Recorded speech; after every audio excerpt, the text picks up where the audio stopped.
vast revenue, but still stay on the low-carbon path.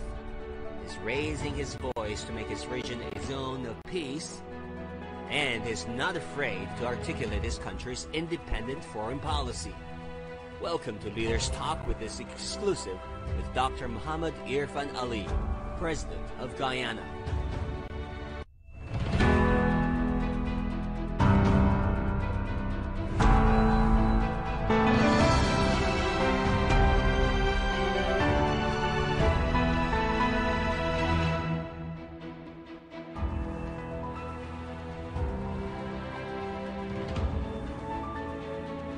Hello and welcome to Leaders Talk, where we meet leaders, thinkers, and trailblazers. I'm Wang in Beijing. Today we look at China's presence in Latin America and the Caribbean. Is China overstretching, or is the West overreacting? My guest today is Dr. Irfaan Ali, President of Guyana. It's almost 80% forest. It's the only English-speaking country of South America. Its diverse ethnic makeup reflects centuries of colonial rule and social progress in the Caribbean region. Its economy was struggling, but it's about to change. It is Guyana. Records show that as early as 1853, Chinese immigrants set foot on modern-day Guyana. Some stayed after their ordeal, and in nearly 170 years made their mark in the medical field, commerce, law, agriculture, education, and the general infrastructure of Guyana. In fact, Guyana's first president as an independent nation was an ethnic Chinese, the late President Arthur Chun. On October the 1st, 2020, shortly after Dr. Irfaan Ali was elected, he congratulated China's National Day and pledged to strengthen the bilateral relationship on the economic, political, and social fronts. Dr. Irfaan Ali, President of Guyana, it is an absolute honor to have you on our program. Thank you for doing this. Thank you very much. It's my pleasure to be here, and I thank you for welcoming me on your program. How would you describe the current state of China-Guyana relationship? Where is it today? Well, I would say the Guyana-China relationship has been an evolution, and that evolution would have led to many positive outcomes. So it is not a relationship that is built only on economic prosperity. It's a relationship that has a social component. It's a relationship that has a political component. And it's a relationship that has led to the advancement of both countries. As you know, China is an important development partner for Guyana. China is an important bilateral partner. But also, Guyana is a country that hosts a lot of Chinese businesses. And not only businesses at a large infrastructure scale, but businesses that participate in trade at a medium size.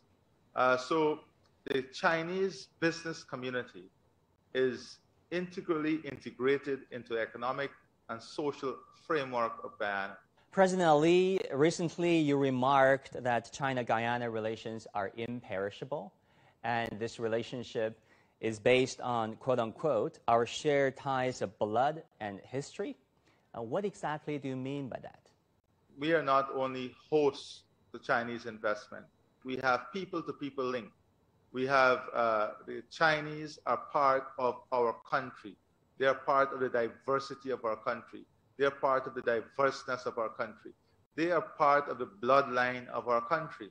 So when I said that, I meant that from a people perspective, from a cultural perspective, from a human perspective, China is an equal part of Guyana because they make up the 6 people.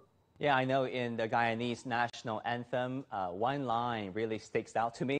That is, one land of 6 peoples, united and free. And of course, Chinese being one of those 6 peoples.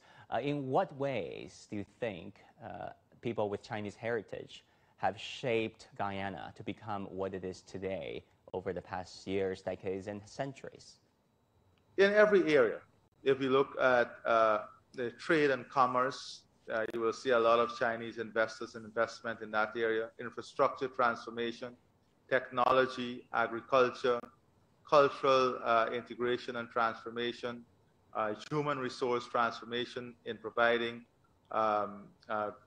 educational opportunities and being part of the economic and social transformation of our country driven on an educational platform.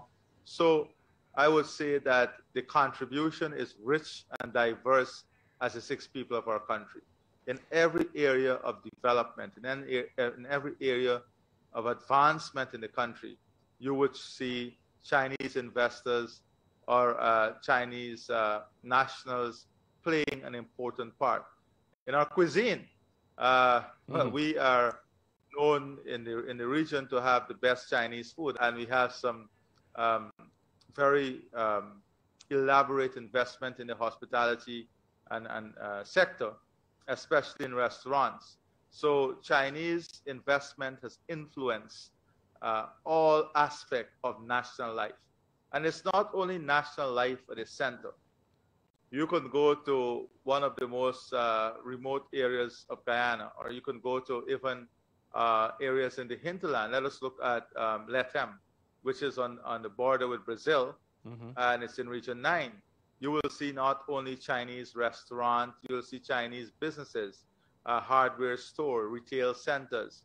And that is because of the way we have also treated Chinese investors and Chinese nationals themselves, and even those who come in from time to time. We have always provided an equal platform. We have always provided a respectful platform in which the investment, in which their presence was not only welcome, but it was supported. Yeah, Mr. President, I want to talk about a very important event in history. Guyana was the first English-speaking Caribbean country to recognize People's Republic of China in 1972. That was only a very short few years after Guyana itself gained national independence and became a republic. What made Guyana decide to do that? And as the country's current president, looking back, how do you feel about that decision? Well, let me start from the second part of your question. We always value deeply the decision to bring our countries together through diplomatic channels. We saw that decision then, and we continue to see that decision as an important part of our presence in the global community. China and Guyana relationship evolved over time, but that relationship in initial years was structured around political, trade, economic kind of sphere, with support for the country's development agenda and supporting the transformation of human resources through educational opportunities and cultural exchange. But as time went by and things evolved, Guyana became an important destination, also major partner in terms of the transfer of technology, knowledge, and support for the infrastructural transformation of our country. More recently, we have a Chinese firm as part of the consortium in a new sector, the new oil and gas sector. So in every phase of the development of the country, the presence of China was there and continues to be there. The initial relationship evolved and blossomed into a relationship that has been diverse, multifaceted, and has opened up new channels of cooperation and collaboration and new opportunities for the advancement of the people of both countries.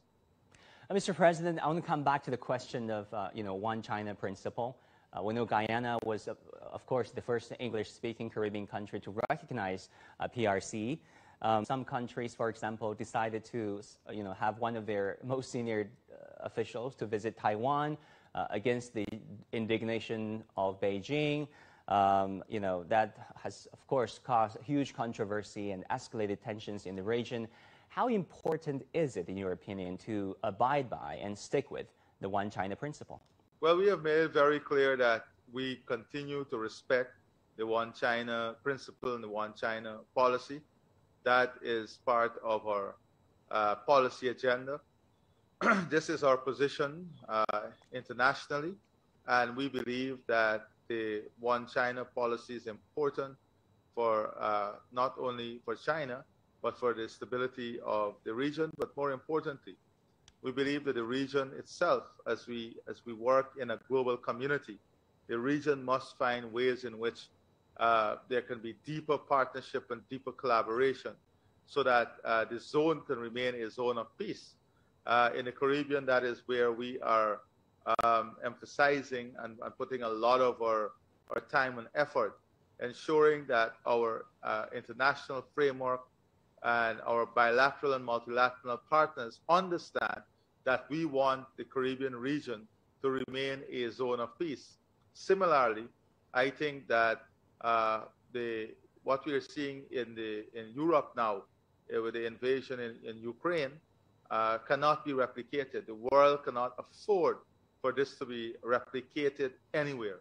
So we have to work on a framework of respect, one in which we ensure that all the partners in specific regions adhere to fundamental human rights principles, and that we support peaceful coexistence, and we don't ignite or provoke any situation that can lead to tension or lead to disunity or lead to situation that can be detrimental to global peace.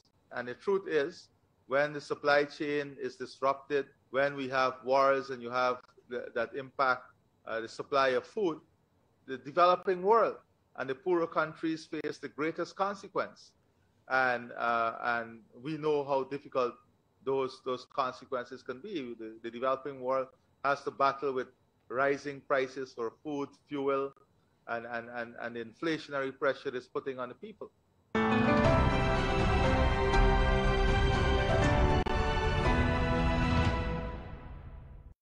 Peace drives progress, so is natural resources, and in this case, Guyana's newfound oil wealth. The World Bank expects the nation's economy to surge by nearly 50% in 2022, and such growth will potentially transform people's lives. On the other hand, being vulnerable to climate change, Guyana also strives to reduce its carbon footprint. How will the country bring prosperity to its population without sacrificing the environment? Can China be an even stronger partner? Mr. President, I want to talk about the new oil resources of your country, which has absolutely become the talk of town in many regions of the world. Some estimates put the production output to 11 billion barrels in the past 7 years. First of all, is that a fair estimate? Well, I won't give you the direct number here. I don't have the direct figure as to what is the total production to date. But what I can tell you is that we are going to have a situation by 2027, going on to 2028, where we will be closing in on maybe 1 million barrels per day. Per day. That would make you the second largest oil producer per capita, maybe, after Kuwait. Yes. What that gives us now is the opportunity to build out the other sectors, make the other sectors more competitive, to build a system in the country in which our people can have the best possible education, the best possible healthcare system. Our agriculture can be diversified and competitive. We can build out our manufacturing and industrial sector. We can bring down the cost of energy. We can invest in technological transformation, the transformation of the infrastructure landscape of our country, the building out of a housing program to support the housing need of every single family, whilst at the same time, we are building a strong institutional framework to protect the revenues from this sector and also to ensure the greatest transparency and accountability. And all of this is done through a mechanism that will have an arm's length relationship from the government and political influence. So you're basically saying that you want to prevent the resource boom to become the resource curse, which was the case for many countries in the past. Some people say it's a resource curse. It can be a resource curse. But if you have resource, it can be a curse. And if you don't have resources, it's also a curse. So the problem is never a resource problem. The problem has always been the management of the resources. And that is what is critical. Ensuring that in the management of this resource, there is transparency and accountability to ensure that the system enables the country to develop and widen its economic base. The economic pillars on which the country is standing on must be diversified, and the revenue, you must not go on a wild spending spree. That you have to exercise good judgment. You have to exercise good fiscal responsibility. Your monetary system has to be strong. These are the things that forms part of the management of resources. It has never been resources that is the curse. It's not a resource curse, it's a blessing. Mr. President, we all know that China is also the world's largest importer of oil, a major exploration country. What kind of energy cooperation do you foresee with China going forward? First of all, we don't believe that there is an immediate end to fossil fuel, but we believe that we must pursue a path of renewable energy. Our forest stores 19.5 gigatons of carbon. It's the size of England. We are pursuing a low-carbon development strategy framework in which renewable energy and climate change is an integral part of what we're doing. So we are also working on a national gas master plan, because gas can be an important transitional supplier for energy. And also we have green hydrogen. So we see China as an important part in the energy equation of our country. We continue to encourage China, as we encourage every single one, to participate fully in the public process, in the bidding process of this energy platform that we're developing at a global scale. Your country has launched this low carbon development strategy 2030, launched by your government. And we also know that China is working very aggressively on its carbon neutrality and carbon peaking goals. How do you see areas of cooperation when it comes to transitioning into a grain economy or grain economies? Well, I think cooperation is very critical. As I said, China has technology. They have the resources from a capital perspective, from a human resource perspective, to fast track and accelerate investment in greener energy provider. For example, hydropower, solar, wind. What is a great problem of the developing world is the capital costs for some of these alternative energy solution. And what China has to do is to work at a global scale on supporting these alternative energy initiatives. We're also discussing with Suriname the development of an energy corridor that will be linked to northern Brazil. And that itself brings a project at a different scale and magnitude that is integrated into the region itself. In 2018, Guyana added another first to the history of bilateral ties when it became the first nation in South America to join the Belden Road initiative.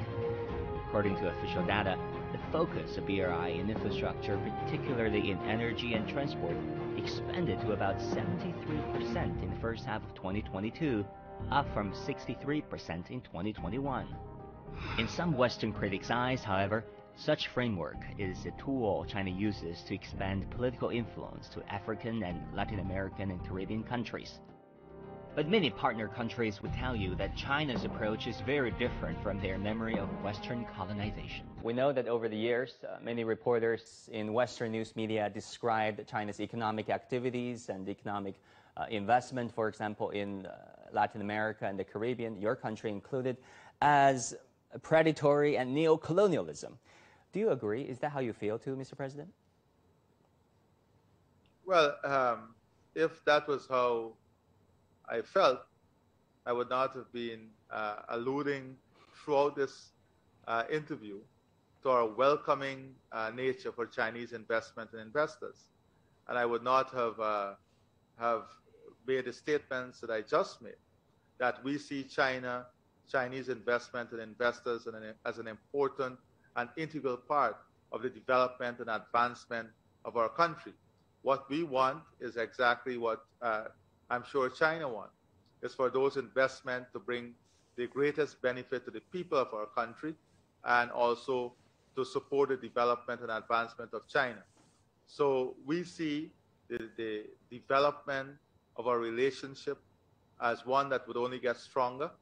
We see the investment from China as an important part of the investment portfolio and development portfolio of our country moving forward.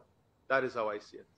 Right. In 2021, bilateral trade grew a very impressive 123%, according to the Chinese ambassador to your country, to over $700 million. Going forward, in what areas or sectors do you see opportunities for new partnerships with China? Well, you know, there is a lot of opportunities in Guyana, and China is participating from the services and construction sector, and not only public sector construction. You see more Chinese firms now participating in construction from the private sector. So the services industry, the construction sector, agriculture is an important area. We're seeing more Chinese interests also in agriculture and hospitality, bigger interest, more large-scale type of interest, technology transfer, the knowledge economy. Those are areas in research and development, building out of the healthcare system to meet regional requirement. Outside of all of this, of course, we have the oil and gas sector. We'll be auctioning off a number of new blocks closer to the end of this year, and we are hoping that many firms from across the world would participate in that process. We have a gas-to-shore project now, and many Chinese firms are engaged in that process, in that bidding process for the gas-to-shore. So the Chinese investors and investment is already in many of these areas. But these are some of the areas that you will see more attractive in the future, because we are going to be an integral part of the food security system of the region also. Right. Over the years, China has been trying to provide the world also with a thought leadership, if you will. We know this BRI, Belden Road Initiative, which is also an action plan, a community of shared future, and also President Xi Jinping's most recent Global Development Initiative. How do you look at the merits of those Chinese solutions in solving the problems of our world today? Because earlier on, you said we need to take a different approach and a different format to solve many crises of the world. So let's examine some of the global crises that is of interest to everyone today. We have a climate crisis. We have an energy crisis. We have a food crisis. And we have, if you want to put it this way, we have a crisis that has always been with us, the inequality crisis. Those are the type of crises that the world is faced with. The developing world has a rising debt to GDP ratio. We have rising inflation as a result of conditions not created by us. Climate change. If you look at the Caribbean, we have contributed the least to the issue of to the detrimental effects of climate change, but we face the worst effects. You look at food security, it is the same thing for the developing world. We contribute the least to the problem, but we are faced with the greatest impact as a result of the problem. Energy, developing world, many countries still are not energy secure. Many countries, a high population, a high percentage of the population still don't have access to electricity. You don't have access to power. You don't have access to technology. You don't have access to technology. You don't have access to the transformation. You don't have access to transformation. You don't have access to participate equally in the future and where the world is heading in the future. It's as simple as that. So I think that if you look at these four areas, China can provide its thought leadership and define its path, its global support in these 4 areas. And once we're able to have a clear direction and a clear vision as to the thought process and the support that China will give in these 4 areas, and how they can build a new system. I don't want to say a new world order, because that is just a slogan. How we can build a new system that support the world, especially the developing world, in addressing these areas. Going forward, how do you want to sustain and grow this relationship between China and Guyana? We are both committed to growing this relationship. We are both committed to building this relationship. And once we continue to involve people, once we continue to put people at the center of expanding and building this relationship, once we continue to invest in future generations, that is why I keep coming back to the theme of technology transfer, knowledge transfer, opening up these areas, cultural exchanges, then the relationship would only get stronger. It cannot get weaker. But if we don't put emphasis and we don't put enough energy on these type of people-centered approach to the development and advancement of the relationship, and move more to a transactional approach to building the relationship, then we will not get the type of benefits both China and Guyana want to get. So I'm saying that the relationship must be bedded in some fundamental values that we both share, and once we continue on this trajectory, once we build a bilateral framework that support the areas that I've spoken about, then you will see the relationship not only getting stronger, but getting more integrated and more structured. And that is what is critical. Dr. Irfaan Ali, President of Guyana, thank you so much for speaking with us. Thank you very much. It was my pleasure. And again, I congratulate China and Guyana on this important anniversary when we celebrate 50 years of bilateral relationship. And we look forward to working in a stronger, more sustained way as we build stronger bilateral ties and create deeper conditions for the advancement of the people of China and Guyana. Thank you. Mr. President, thank you for this interview. That's it for this edition of Leaders Talk. Thank you for watching. I'm Wang Guan in Beijing. See you again next time.